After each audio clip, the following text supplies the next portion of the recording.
muchísimas gracias, África.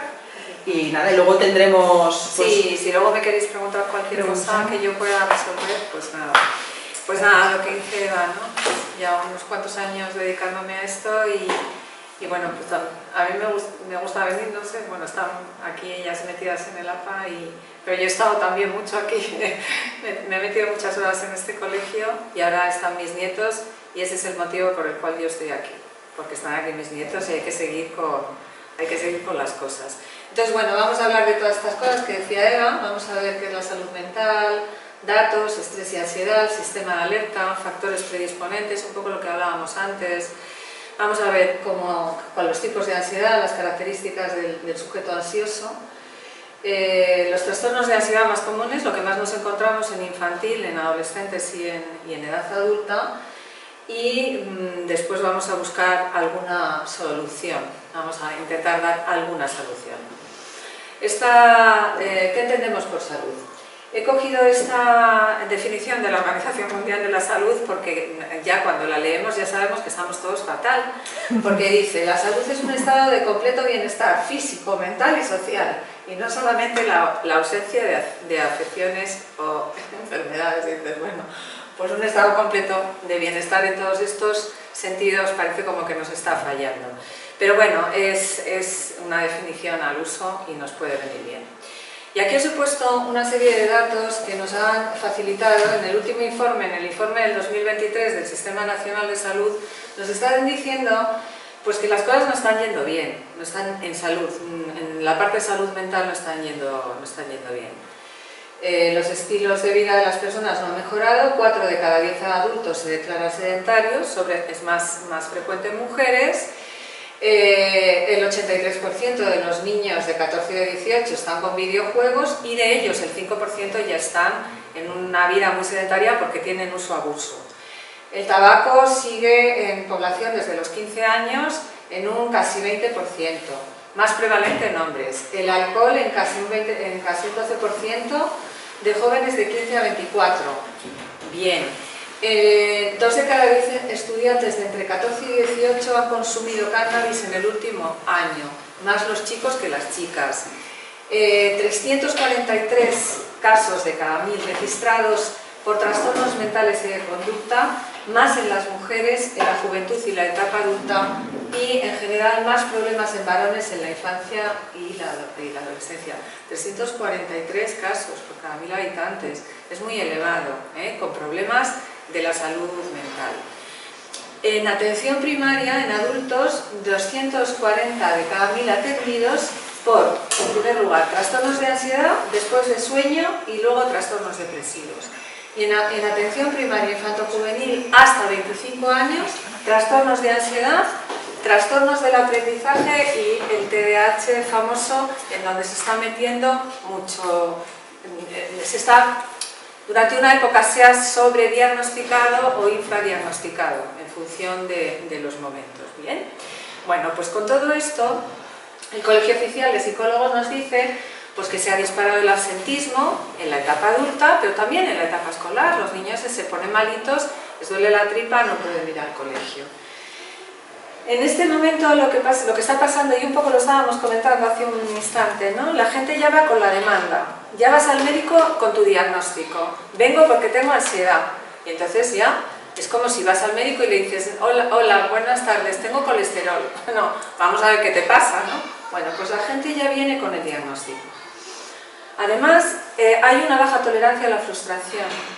Esto es en general. Tenemos al alcance tantos medios para resolverlo que un poco ya vamos con el diagnóstico. Como me encuentro muy mal, sea por el motivo que sea, yo quiero que me lo solucionen de forma muy inmediata. Y entonces, bueno, pues hay el tema de la receta: no te preocupes, tómate el Lexatin, te vas a relajar, etcétera, etcétera. Y esto se está haciendo pues de forma pues muy normal. Se ha normalizado el uso del fármaco sin que se estén habilitando otras cuestiones. Entonces, ¿esto por qué está pasando? Tenemos que saber que hay dos cosas diferentes. Están muy relacionadas, pero vamos a intentar un poco determinar ciertas diferencias para que veamos. ¿Qué entendemos por estrés? El estrés es una reacción adaptativa para resolver un problema que se nos forma de forma externa en el presente. Ahora, yo estoy aquí hablando, si suena un ruido, nos salimos todos corriendo. Eso es adaptativo, porque nosotros estamos programados para la supervivencia y se nos dispara lo que ahora vamos a ver, que es el sistema de alerta. Nos ayuda a resolver los problemas del día a día y nos prepara para la huida o para el ataque, porque eso es de donde nosotros partimos. Hay un estímulo externo, nuestro sistema de alerta, me falta la S, nuestro sistema de alerta se activa, se disparan unas emociones. Las emociones no son malas, son fenomenales, son humanas. Sentimos tristeza, o sentimos miedo, o sentimos rabia, pero se nos disparan, esto es muy automático. Hay una respuesta inmediata, nosotros reaccionamos a eso con una respuesta evitativa, o de rendición, o de sobrecompensación. Te vas a enterar, o sea, espérate un momento, porque me voy a defender o voy a salir huyendo. Y después de todo esto, viene la calma. Si no tengo nada que hacer, o todo se ha solucionado, pues viene la calma. ¿Pero qué pasa con la ansiedad? Pues que la ansiedad se relaciona más con un patrón interno. Ya no me tiene que venir nada del exterior, ya lo llevo yo más dentro. Es una experiencia emocional molesta que se basa en pensamientos disfuncionales, anticipatorios, que pronostican realidades inciertas. Frecuentemente todo eso que yo estoy pronosticando, todo eso que estoy yo creando en mi cabeza, no va a pasar. Hay datos que nos dicen que el 90 y tantos % de todo eso que creamos no va a pasar, pero igualmente nos está generando un nivel de ansiedad y de estrés. Claro, si esto se prolonga en el tiempo, pues entonces podemos caer en un estado ansioso, en una situación ya más dramática. Hay un estímulo, ¿cuál es la diferencia? Que hay un estímulo que puede ser externo, o sea, también nos puede venir pero que va a tener un correlato en lo interno. Yo me voy a empezar a decir cosas. Si yo estoy oyendo este ruido, digo, uy, otra vez, fíjate, así empezó a no sé qué, no sé cuántos. Es decir, yo me estoy diciendo cosas a nivel interno. Mi sistema de alerta se dispara y la emoción característica es el miedo. Aquí no hay casi nunca nada más que un miedo horrible porque yo me lo estoy provocando. Puede que haya una base de realidad, pero me lo estoy provocando. La respuesta es la misma y generalmente el resultado es que entro en una fase de ansiedad que puede generar en un estado depresivo. Bueno, vamos a ver qué es lo que nos pasa, qué nos ocurre para que hagamos toda esa serie de acciones. A través de los sentidos recibimos una señal de alerta, por ejemplo un sonido, y podemos hacer, dependiendo de algo que luego vamos a explicar, de estas características a nivel interno, podemos hacer una valoración realista en donde, bueno, vemos lo que pasa y después nos relajamos o nos activamos, porque a lo mejor nos tenemos que activar. O ya podemos hacer una valoración ansiosa de la situación y vamos a estar en esa ansiedad que no nos va a dejar nada más que súper bloqueados. En ambos casos se activa el sistema de alerta, tanto en el caso de que hagamos una valoración realista, que luego nos lleve a la calma y qué tal, como en el otro caso, nuestro sistema de alerta se va a disparar. ¿De qué depende el tipo de valoración que vamos a hacer? Pues de un factor predisponente interno, que es lo que conocemos de forma general como ansiedad de rasgo, o de un factor predisponente externo, que es una ansiedad de estado. Si una persona tiene este factor predisponente, si una persona tiene ansiedad de rasgo, va a hacerse trampas en el solitario muchísimas más veces, porque su discurso interno le va a llevar a estados de ansiedad pues más frecuentemente. Mientras que la persona que no tiene este componente, pues va a resolver. No quiere decir que no vaya a tener momentos de estrés, quiere decir que los va a resolver de forma mucho más sencilla. Vamos a ver qué es el sistema de alerta y qué son los factores predisponentes.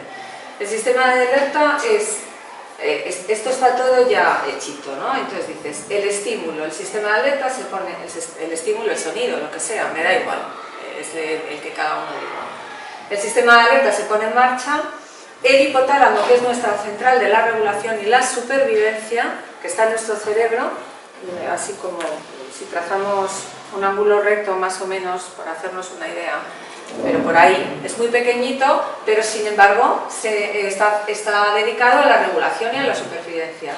Recibe información de todo, de la piel, de los músculos, las glándulas, los sentidos, pero también está conectado con el sistema límbico. El sistema límbico es la central de las emociones y en el sistema límbico está el hipocampo, que es la memoria del pasado. Es decir, todo eso se activa y a lo mejor yo estoy oyendo un sonido y lo conecto con algo que me pasó cuando era pequeño y me muero de miedo, pero no porque sea tan horrible lo que me está pasando en este momento, sino porque hago una conexión muy automática. Y entonces, bueno, pues mi organismo se pone en marcha, porque yo tengo que hacer todo, pero es inmediato.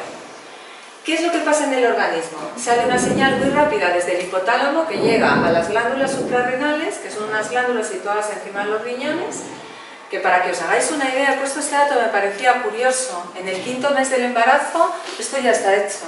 Pues para algo servirá, ¿no? Porque tenemos tantas cosas ahí. Bueno, estas glándulas tienen una parte externa que libera cortisol y una parte interna que libera adrenalina y favorecen en el organismo la activación ante un peligro o una alerta. Si esto no se regula, porque yo estoy emitiendo pensamientos, no estoy atendiendo a lo que me pasa, sino a lo que me digo, pues puedo llegar a una situación de estrés patológico. Y esto lo estamos viviendo con los niños desde muy pequeños ahora y con los estudiantes de BUP no te quiero ni contar. Cortisol y adrenalina producen cambios en el organismo que nos preparan para la supervivencia. Si yo estoy en una situación de peligro real, todo esto que me pasa, hiperventilación, dilatación de la pupila, subida brusca de la tasa cardíaca, todo esto que me ocurre me sirve, porque yo me tengo que defender. Pero ¿qué ocurre si no es verdad? ¿Qué ocurre si yo estoy en una situación de ansiedad? Pues que estoy hiperventilando y eso me está produciendo una sensación de mareo, que tengo una taquicardia enorme y que me creo que me voy a morir, es que me voy a urgencias de cabeza. Oye, mira, me muero. En mi cabeza todo esto se desencadena de forma muy rápida. Esto luego os lo van a dar, o sea, que para que lo tengáis delante, ¿no? Para que tengáis este resumen. Pero, ¿qué me va a pasar si no tengo que salir corriendo? ¿Para qué quiero tensión muscular? Pues nada, me van a dar luego calambres, me va a pasar de todo. ¿Esto a qué se debe? Pues esto se debe al tema del cortisol, que está tan de moda ahora y que todo el mundo hablamos del cortisol y que es verdad, que es una hormona que me sirve muchísimo, que es una hormona primaria que me va a ayudar a vivir cada día. Pero si esto se desregula, pues entonces estamos en el estrés, en la ansiedad y en todo lo que estamos diciendo. El cortisol tiene que tener unos niveles determinados. Tiene que tener como un ciclo para que esté bien regulado. Desde la tarde empieza a bajarnos hasta la noche para permitirnos dormir. Esto lo tenemos totalmente desregulado porque nos ponemos a ver una serie a las 10:30 de la noche. Ay, ya se me han acostado los niños, me voy a relajar. Y esa hora es la de dormir, pero no estamos viendo la serie. Es decir, tenemos una confusión en la cabeza, pero bueno, sería otro tema. Me baja el cortisol desde la tarde y durante la noche va subiendo, porque me tiene que preparar para que a las 8 de la mañana, más o menos, yo esté como un reloj ya preparado para volver a empezar mi ciclo de actividad, porque si no, pues no llego a ninguna parte. ¿Qué ocurre cuando hay un desequilibrio? Pues el problema que hay ante el desequilibrio de esta hormona, hola, ¿qué tal?, es que se debilita nuestro sistema inmunológico. El cortisol tiene un efecto antiinflamatorio, pero cuando está desregulado me pasa todo lo contrario, se me empiezan a inflamar las glándulas. Todas estas enfermedades autoinmunes que ahora hay tantas están muy relacionadas con el tema del estrés. Parece mentira, pero lo deberíamos de cuidar más. Altera el funcionamiento de otras hormonas. Las niñas que están con grandes niveles de estrés en bachillerato y de repente se les va la regla, se les sube no sé qué, un horror. Y todo es porque tenemos unos defectos en el cortisol. Se alteran los procesos cognitivos, es decir, de repente se te va la pinza completamente. Estados de ánimo. El estrés crónico, además, altera el funcionamiento de otra cosa muy importante que tenemos en el cuerpo, que es el nervio vago. El nervio vago sale de nuestro sistema límbico, que es esto que os digo, que está conectado con el hipocampo, y va recorriendo todo nuestro organismo. Pasa por nuestro sistema circulatorio y por nuestro sistema digestivo. Y entonces, ¿qué ocurre? Pues que claro, afecta a todo. Ese nervio nos sirve para la calma, pero si está lleno de cortisol, no nos podemos calmar. Con lo cual nos vienen todas esas manifestaciones, es que me va a dar un infarto, yo qué sé, diarreas, una descomposición de nuestro organismo. Y todo es porque no nos hemos cuidado en el cortisol. Bien, ¿por qué se produce esta desregulación? Pues dependiendo si en nosotros la ansiedad es un rasgo o depende de un estado, ¿vale? Que es un poco lo que estábamos diciendo antes. Si tenemos ese rasgo dentro de nosotros, como forma parte de nuestro ser, lo tenemos que aprender a trabajar. Una persona con tendencia a preocupación persistente va a inducir a su organismo un estado de alerta que puede afectar al organismo. Es decir, la persona con preocupación persistente puede generarse sin darse cuenta distintas situaciones. Caída del cabello, problemas en la piel, problemas en el aparato digestivo, un poco daros cuenta de que esto está relacionado con ese nervio que os he dicho, ¿no? O sea, no me calmo, pero no me calmo porque no me sé calmar internamente, no por lo que me esté ocurriendo.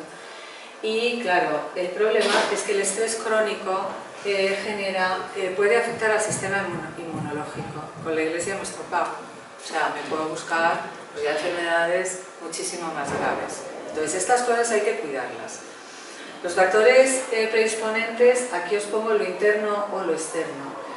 En lo interno tenemos, una persona va a tener ansiedad de rasgo o puede tener ansiedad de rasgo por motivos genéticos, de temperamento o por cuestiones neurobiológicas. No nos da tiempo a desarrollar cada una de estas partes, pero sí me parecía muy interesante hablaros de este gen que descubrió, se publicó en la revista Journal Neuroscience, y es un estudio de un equipo catalán que determinan que hay este gen, que es el gen de la ansiedad. No es el gen de la ansiedad en total, es un gen, los sujetos que tienen desregulación en este gen, lo que les pasa es que como este gen está implicado en la maduración de algunas zonas del cerebro relacionadas con la interpretación de las situaciones de estrés, pues claro, esto va a ser más difícil para ellos. ¿Qué pasa con los factores predisponentes externos? Los factores familiares, escolares, laborales, sociales, ambientales, todas estas cosas nos pueden estar molestando. Es una pena que los niños ya estén con ansiedades, pero están. Y por eso tenemos que tomar un poco de medidas. Y por supuesto los adolescentes, queda más bonita, ¿no? Para estar siempre riéndote y que todo te parezca una tontería. Y sin embargo ahora es más difícil que todo parezca una tontería y a todos le da un valor. Bueno, yo creo que ahí tendríamos un poco que darle una vuelta a todas estas cosas y que merece una reflexión más amplia. Bueno, en este segundo bloque de información os voy a hablar de tipos de ansiedad, las características del sujeto ansioso y los trastornos de ansiedad más comunes que vemos en la práctica clínica. Nosotros hablamos de tres tipos de ansiedad: ansiedad cognitiva, fisiológica y motora. Esto está relacionado con ese factor predisponente interno del que os hablo. Lo cognitivo es lo que pienso, lo fisiológico es lo que siento y lo motor es lo que hago. Es decir, si yo estoy todo el día dándome esta información negativa que me está poniendo muy nerviosa, que todo lo estoy convirtiendo, voy a suspender el examen, seguro. ¿Pero te lo has estudiado? Sí, pero lo voy a suspender fijo.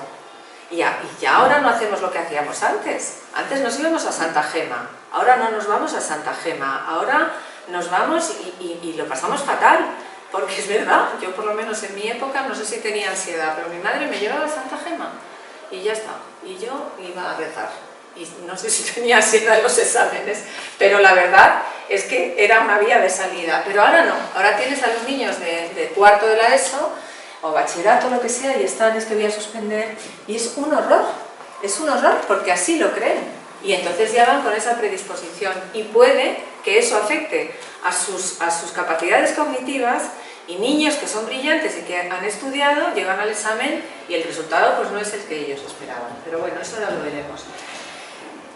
Si tengo esta ansiedad cognitiva y empiezo a tener manifestaciones fisiológicas, lo voy a pasar muy mal, porque si solamente está en mi pensamiento, pero si empieza a estar en mi estómago, si empiezo a tener, cada vez que voy a hacer un examen, yo que sé, una diarrea, Entonces ya lo estamos pasando peor. ¿Y qué voy a hacer con todo eso? Bien, ¿cuáles son las características de los sujetos ansiosos? Esto también nos lo hemos puesto en la presentación esa que os va a llegar luego, bueno, pues para que tengáis una pequeña información de las cosas que pasan. Pues eso, lo que pongo aquí, vulnerabilidad, hipervigilancia. Vamos a explicarlo un poquito porque el cuadrito este sí que lo tenéis. Son vulnerables, estas personas son vulnerables, sobreestiman la intensidad de la amenaza. Es decir, esto que me está pasando, esto que me viene de fuera es muy grande. A lo mejor no es para tanto, pero ellos lo hacen así de forma automática. Dan una importancia exagerada a lo que ocurre, perciben la realidad de forma negativa y tienden a ver los peligros y los problemas. Los ven de forma muy natural. Son personas que tienen un pensamiento muy automático y es muy potente, sin cuestionamiento. Seguro que voy a suspender, seguro que voy a ir a la entrevista de trabajo y seguro que no voy a saber hablar en inglés. Pero bueno, pero si eres bilingüe, tu padre es inglés, pues no voy a saber, seguro, segurísimo.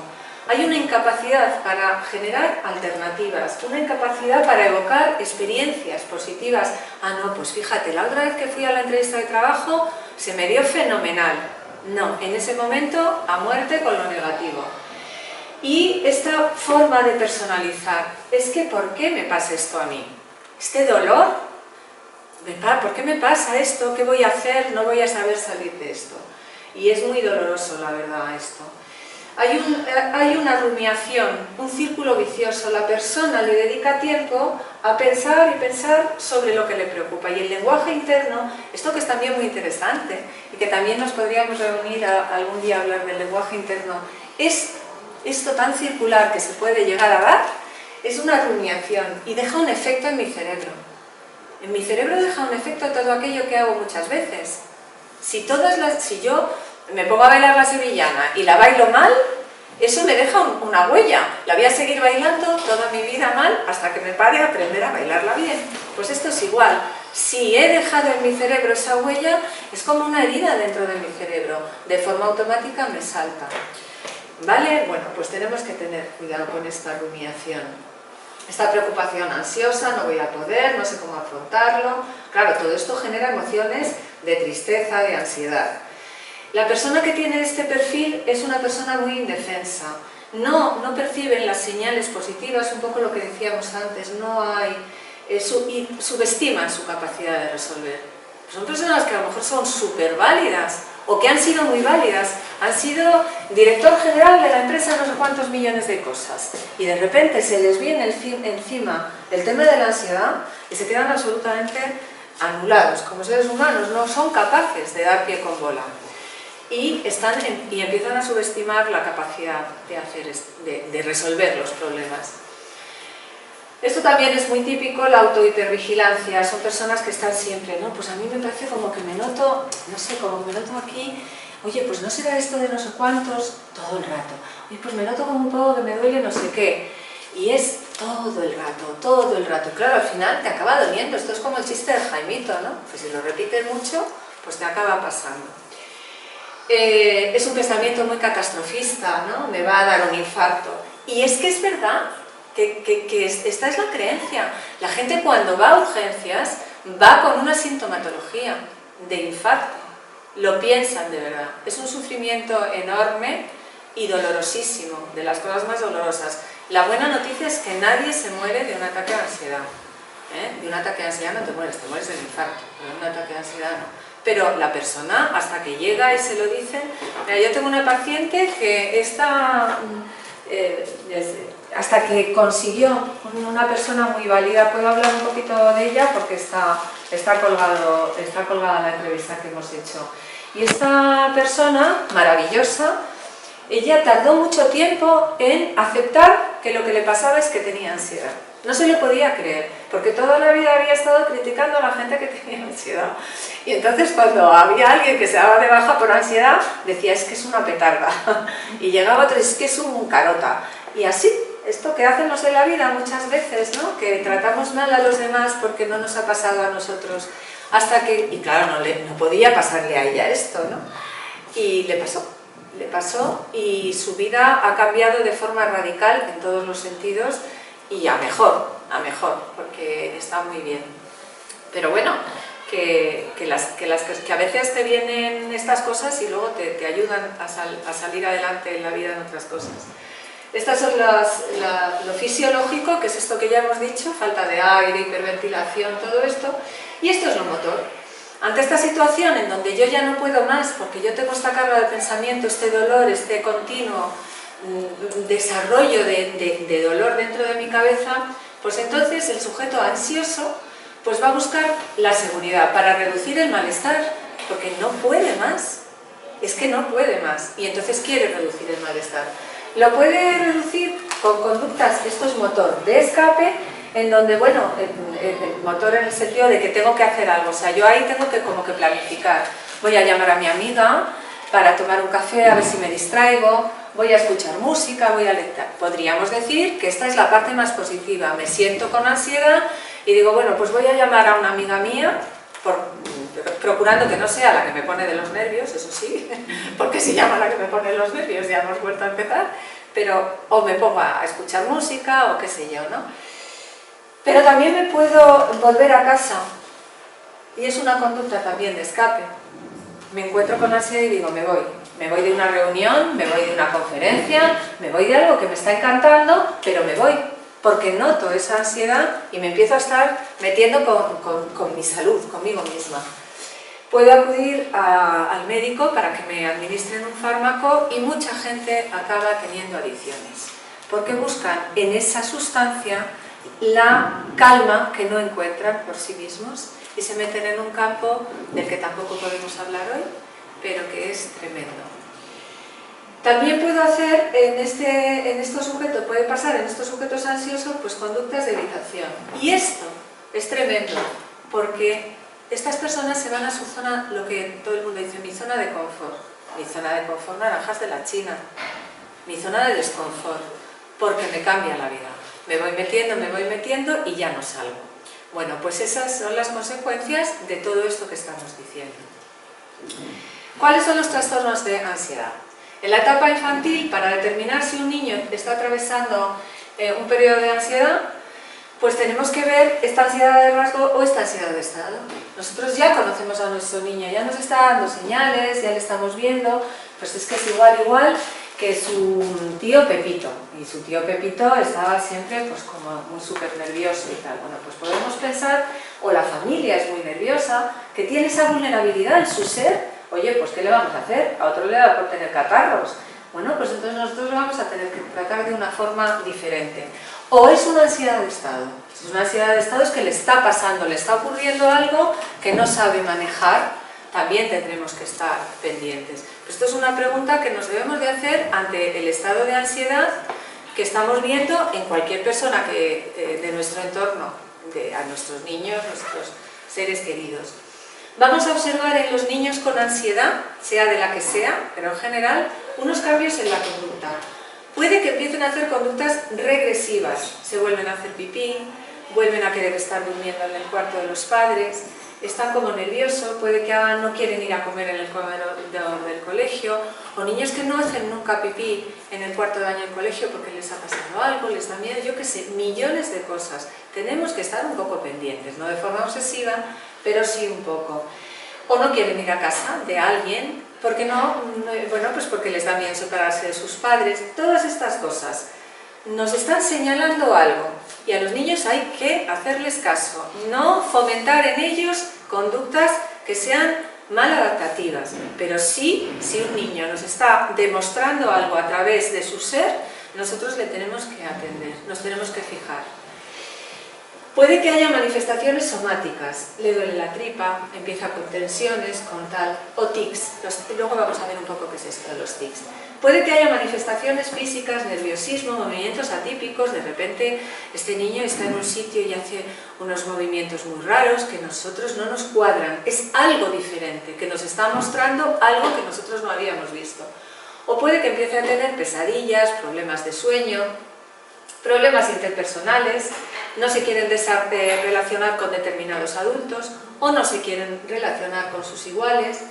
De repente tiene cambios emocionales, llantos, rabietas, irritabilidad, o ya cosas de corte más patológico que luego vamos a hablar, ¿no? Todo esto de repente se nos puede presentar en niños pequeños, niños de 5 años, niños de 6 años, que no te cuadra, que tú dices, ¿pero qué le pasa? O sea, pero bueno, pues todo esto nos está llevando en una dirección. Hay que observar y hay que atender. Factores externos en lo social, pues puede ser que un niño se sienta excluido, rechazado, pues que tenga acoso, burlas, y también pueden ser niños que perciban, pueden ser el blanco de las críticas o pueden ellos percibirlo debido a ese patrón de pensamiento defectuoso, podríamos decir, que tienen. Y luego puede haber factores externos también en lo familiar. Varios modelos parentales que son pues más negativos, y son modelos muy arbitrarios. Los niños no saben, porque no saben qué pasa. Están siempre como observando, a ver cómo viene mi madre, cómo viene mi padre, estará de buenas, estará de malas. Esto genera mucha incertidumbre. Pero bueno, no es el tema, no me quiero meter. Que sepamos simplemente que es un factor externo que puede introducir en los niños un momento de ansiedad. Una situación de deterioro en las relaciones padres-hijos va asociada a un deterioro en lo emocional, en lo conductual o en lo cognitivo. La sobreprotección, el exceso de control. Los padres sobreprotectores de verdad que hacen mucho daño, porque por una parte le resuelven a los niños absolutamente todo, pero luego le pasan factura. Bueno, no es el tema. Pero que sepamos que hay cosas que hay que un poco tener bien claras. Hay niños que son el blanco, porque son niños, por ejemplo, niños inquietos o niños complicados, ¿no? O sea, pues a lo mejor tienen como esa atribución, ¿no? O sea, hay un estado de incomodidad dentro de la familia debido a mi manera de ser. Esto también les puede generar mucho dolor. Y luego, por supuesto, diferencias, preferencias y todas estas cosas. Eso, bueno, ya sabéis que eso no se hace y que está fatal. Es un poco para que veamos, pues eso, que muchas veces reaccionamos de forma negativa ante cosas triviales, pero que los niños también vienen con su ansiedad del colegio, su mejor amiga no les ha hablado, esto es una decepción horrible, y si tiene un poco esa vulnerabilidad de rasgo, es lo peor. O sea, es que me voy a morir, es que mi amiga no me habla, es un dolor enorme, y ahora llego yo y le digo que dónde está el chocolate, que no hay, y bueno, es que la hundo para toda la vida. Vamos a ver los trastornos más comunes que nos encontramos en la infancia. Es el trastorno de ansiedad por separación. Hay una ansiedad excesiva e inapropiada para la edad del niño, es decir, no es lo mismo un niño de 8 meses que un niño de 8 años, ¿no? Bueno, pues hay un exceso de preocupación en estos niños por la pérdida, la enfermedad, o sea, se va a morir alguien de la familia y lo están pasando muy mal. Les da mucho miedo perderse, van a los sitios con mucha inquietud, están mirando para todos los lados, no se quieren separar de sus padres, no quieren salir, no quieren dormir fuera de casa. A ver, que yo no digo que los niños tengan que dormir fuera de casa y que no hay que obligarles, que si un niño no quiere ir a un campamento no estará preparado y hay que respetarle, pero no será un trastorno de ansiedad. Si tiene un exceso de preocupación, entonces hay que atenderle. Bueno, pues esto nos lo encontramos muchísimas veces. ¿Qué cosas más nos encontramos en la infancia? Pues nos encontramos esta tendencia a morderse las uñas y los pellejitos, esta tendencia a tirarse del pelo, esta tendencia a rascarse. Son trastornos de ansiedad. Esto que os he puesto aquí es una foto muy mona de un niño monísimo que se está rascando la cabeza. Pues oye, la ves fuera de contexto y dices, pues tiene piojos. No, es que el trastorno de escoriación es bestial. O sea, es que se arrancan la piel de rascarse de la ansiedad que tienen. Se hacen heridas. Y con la micofagia igual, es que se hacen heridas. O sea, es que les ves y te quedas sorprendida que un niño se haya podido llegar a hacer eso. Y es de tanta ansiedad.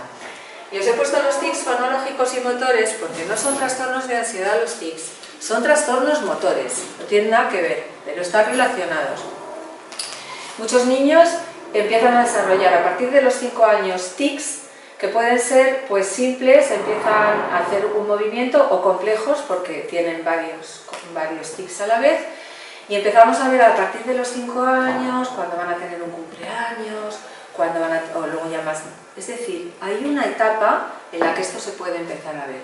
Pues eso está muchísimas veces asociado a ansiedad, porque cuando están de vacaciones no lo hacen, se les quitan los tics. Yo el otro día estaba evaluando a un niño que era impresionante, o sea, impresionante. La manera de sorber la nariz era bestial. Y bueno, esto le desaparece prácticamente después, cuando ya está tranquilo, en vacaciones, en navidades y tal. El mutismo selectivo no es tan frecuente, el niño deja de hablar en sitios concretos. Y nosotros también, yo tengo la experiencia de un niño que dejó de hablar completamente, sabía hablar perfectamente, tenía 5 años y dejó de hablar. Y nosotros pudimos descubrir a qué se debía a través del dibujo. Entonces empezamos a dibujar con él, empezó a ir dejando y fue cogiendo confianza, llegaba a la consulta, ni hablaba, se sentaba en un sitio y no quería saber nada de nadie. Y empezó ya a través del dibujo, por eso el dibujo en los niños es tan importante, porque nos cuentan cosas a través del dibujo. Y este niño nos lo contó. ¿Dónde estaba el foco de su ansiedad? Y entonces, bueno, pues pudimos abordarlo. En la etapa adolescente he puesto aquí la ansiedad ante los exámenes. La ansiedad ante los exámenes, otra vez volvemos a mirar ansiedad de rasgo, ansiedad de estado. El adolescente que no tiene ansiedad de rasgo se pone nervioso en los exámenes porque es una situación de estrés. Me tengo que subir en la furgoneta y si no me subo en la furgoneta suspendo, ¿vale? Es una situación de estrés, pero cuando acabo me calmo. La persona que tiene ansiedad de rasgo está maquinando dentro de su cabeza, es una pesadilla y muchas veces pueden suspender. ¿Qué es lo que pasa? Pues que es más frecuente en chicas que son hiperexigentes, muy autocríticas, están todo el día poniéndose faltas y tienen elevadas expectativas de éxito. Niñas brillantes que han hecho unas primarias fenomenales, después luego han llegado a esto y llegan a bachillerato y empiezan a hacerse muchísimos momentos, a tener muchos momentos de problema, por decirlo de alguna manera. También es muy típico de jóvenes criados en ambientes exigentes con presión centrada en la obtención de gran éxito académico, ¿vale? Bueno, pues esto es ansiedad ante los exámenes. Y luego, los estudiantes con buenas competencias de afrontamiento perciben los exámenes como menos amenazadores, saben que lo tienen que pasar, pero lo perciben de una manera distinta, ¿vale? Hay unos investigadores que pongo aquí, que no os interesan, pero bueno, he puesto por si acaso a alguien le parece interesante, que nos dicen que en sus investigaciones sobre la ansiedad de rasgo y la ansiedad de estado llegan a decir que no es solamente una cosa puntual, no, es un rasgo de la personalidad. Hay gente que está abocada, por decirlo de alguna manera, a tener ese problema. Y en todas aquellas situaciones en las que se sienta sometida a un examen, va a tener esta dificultad, como rasgo de su personalidad. Y así llegamos a la etapa adulta, en donde tenemos en cabeza los trastornos generalizados, de ansiedad generalizada. Es una preocupación exagerada, es una preocupación no realista, un poco lo que ya estamos viendo, ya sabemos lo que es un trastorno de ansiedad y también sabemos que está en el rasgo o en el estado. Vamos a ver que, y esto es a diario, o sea, esto hemos visto en las primeras estadísticas que os he enseñado del Sistema Nacional de Salud del año 2023, la primera causa de consulta en atención primaria en salud mental es trastorno de ansiedad, en adultos y en adolescentes también, y en niños. Nos lo deberíamos de mirar. Os he puesto aquí el síndrome del trabajador quemado, porque esto sí que también lo estamos viendo de forma ahora muy persistente. Son personas pues que de repente son, la mayor parte de las veces, o por lo menos la mayor parte de los pacientes que yo he tratado con este problema, gente brillante en sus trabajos.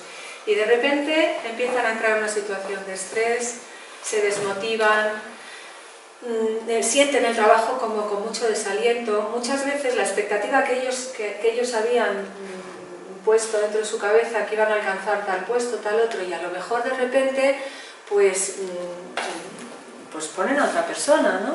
Y entonces se vienen abajo.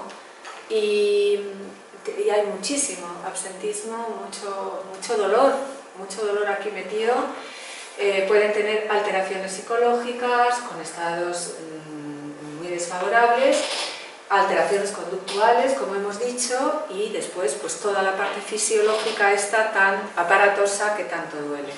Y esto lo vemos muchísimo, genera mucha irritabilidad. Estos son los padres y las madres que llegan muy hartos de trabajar y tienen una respuesta de mucha irritabilidad a los niños o a sus mayores, se les afecta la autoestima, en fin, es un cuadro. El trastorno de ansiedad social o fobia social se llamaba antes. Esto nos afecta en todas las edades. Es el miedo a la exposición, el miedo al juicio, el miedo a lo que van a pensar de ti, el miedo a si va esto, lo otro, lo más allá. Y la persona que tiene esta ansiedad de rasgo va a ir fabricando en su cabeza una situación desfavorable. No lo sé, me va a pasar esto, me va a pasar lo otro, fíjate si me ocurre esto. Bueno, pues esto puede llevar a un trastorno de ansiedad real. También dentro de la parte social de la ansiedad podríamos también definir estos trastornos, el trastorno de ansiedad ante lo escolar.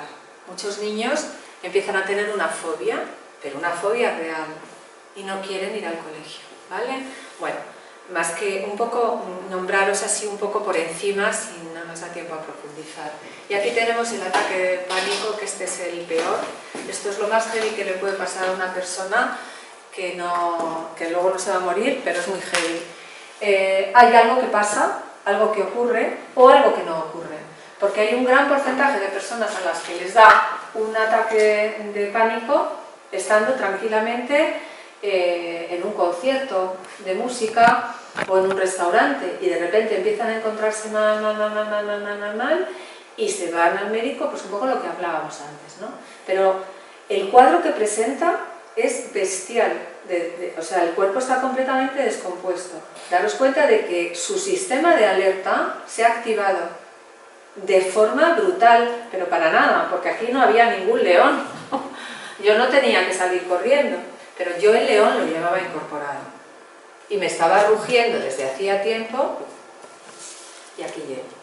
Es tremendo, es tremendo porque estas personas, bueno, es una situación horrible. Y hay un pensamiento muy catastrófico: me voy a morir.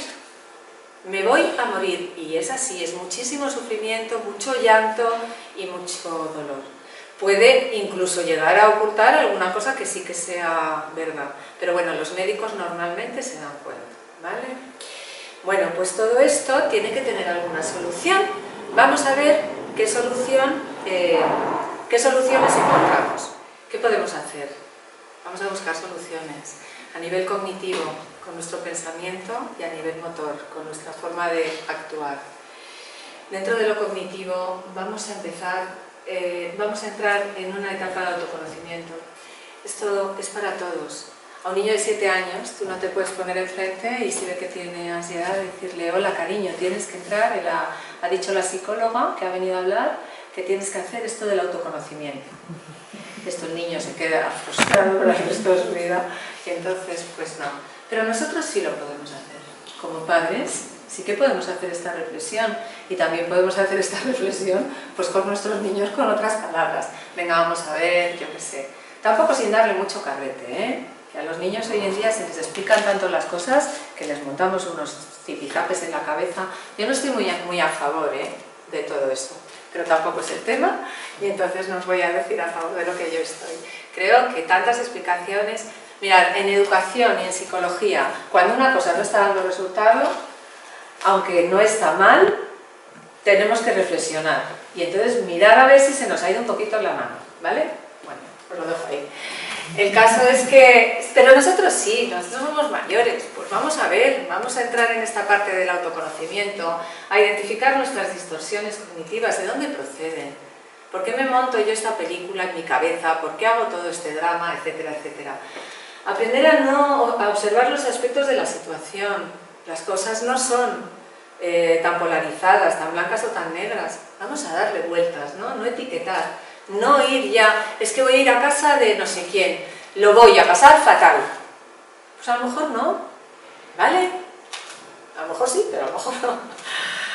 Entonces, bueno, huir de las anticipaciones, en donde todo lo negativo se magnifica y todo lo positivo se convierte en algo que es muy enano. Hacer unas expectativas correctas de mi vida, de mis capacidades, de mi trabajo, de mis hijos, de mi vida, de lo social, de aquello que yo, pues vamos a través de este autoconocimiento, vamos a equilibrar nuestras expectativas, no sentirnos frustrados por tantas cosas como nos sentimos frustrados, que en definitiva tampoco nos llevan a ninguna parte. Huir de esta parte de la autodescalificación y esto que me monto en la cabeza, tomar los pensamientos como si fueran hipótesis. Yo puedo tener un pensamiento muy desajustado, pero no lo tengo que tomar como si fuera una verdad absoluta. Puede que sí, puede que haga mal la entrevista, pero puede que no. Y este pensamiento me está castigando y me está tocando mucho las narices. Los pensamientos no son eventos reales. Cuando yo estaba trabajando en la unidad en Montepríncipe, yo siempre le decía a los pacientes, pensar en comer no engorda nada. Podéis pensar lo que os dé la gana. África, es que claro, me entra una cosa porque me pongo a pensar que me comería no sé qué, digo, pero no engorda. Así que no es un evento real. Es mejor que no lo pienses todo el día, pero no sufras por pensar, porque en la medida en que sufres por pensar en eso, muchas veces refuerzas el pensamiento, ¿vale? No son eventos reales. Pensar que se me va a romper el coche no quiere decir que se me vaya a romper. Hacer esas valoraciones, es que qué mala suerte tengo en la vida, ¿pero por qué? Hija, ¿de verdad? Pues sí, pues seguro que algunas cosas te van bien, ¿no? Bueno, pues esa valoración tan exagerada. ¿Cómo que qué mala suerte tienes en la vida? Venga, vamos a darle la vuelta, que seguro que encontramos algo que está fenomenal. Bueno, aprender a cuestionar, esto es muy importante, que nos aprendamos a cuestionar las cosas. Identificar que esos pensamientos que tenemos, qué función, qué emoción nos genera. ¿Esto que yo estoy pensando me da mucha tristeza? ¿Esto que estoy yo pensando me da mucho miedo o me da mucha rabia? Bueno, pues venga, esa emoción, como me invada, porque no importa si me pongo triste, pero si me pongo triste un ratito, pero si me quedo triste un mes, ya, vamos, fatal, ¿no? Bueno, pues eso lo tenemos que cuidar. ¿Qué emoción me genera ese pensamiento? Y ante esto, bueno, pues una vez que hemos hecho este desarrollo de la parte cognitiva, también le tenemos que meter ejercicio. A la vida hay que meterle movimiento, porque regula el cortisol, que ya hemos dicho que es tan malo. Los beneficios del ejercicio a nivel físico, mental y emocional, pues ya lo sabemos todos. O sea, esto es un poco...